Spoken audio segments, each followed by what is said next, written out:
സ്ഥലം അടിപൊളി, അതിഗംഭീരം.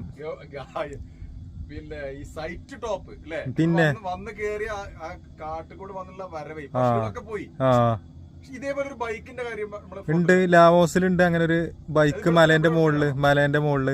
അതേപോലെ കാർ കയറ്റി കാർ താഴേക്ക് പോകുന്നില്ലല്ലേ? ഇല്ല, ഇത് കോൺക്രീറ്റ് ചെയ്ത് വെച്ചാണ് ഇവിടെ.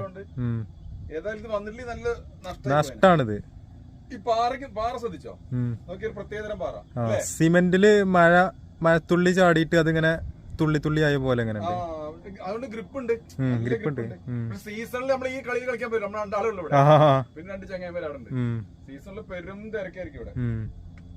അപ്പൊ ഓഫ് സീസണിൽ വരിക നല്ലത് എപ്പോഴും. അതെ, പൈസ ലാഭമാണ്, കാഴ്ചകൾ ഒന്നും കൂടി റിസ്ക് ഇല്ലാതെ കാണും ചെയ്യും. ഇങ്ങനെ പച്ചപ്പ് കിട്ടില്ല. ഇപ്പൊ മഴക്കാലം ആയതുകൊണ്ടാണ്. അങ്ങോട്ട് കാണിച്ചേ, ഇപ്പൊ മഴക്കാലാണ്. എന്തൊരു പച്ചപ്പാ, നല്ല പച്ചപ്പുണ്ട്,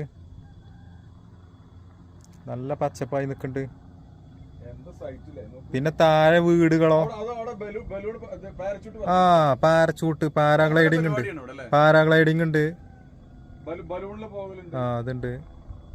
സത്യത്തിൽ ഇങ്ങനെ നമ്മുടെ നാട്ടിൽ ഇതേപോലെയൊക്കെ മൂന്നാർ പോലെ സ്ഥലങ്ങളിലൊക്കെ ഇത്തരം സംഗതികളൊക്കെ ഈ പാരാഗ്ലൈഡിങ് അങ്ങനെ അത് ഉണ്ടോ? പാരാഗ്ലൈഡിങ് ഉണ്ട്. എന്നാൽ ഒരുപാട് സംവിധാനങ്ങൾ ഇനി ഇടുക്കിയില് സഞ്ചാരികളെ ആകർഷിക്കാൻ വേണ്ടി.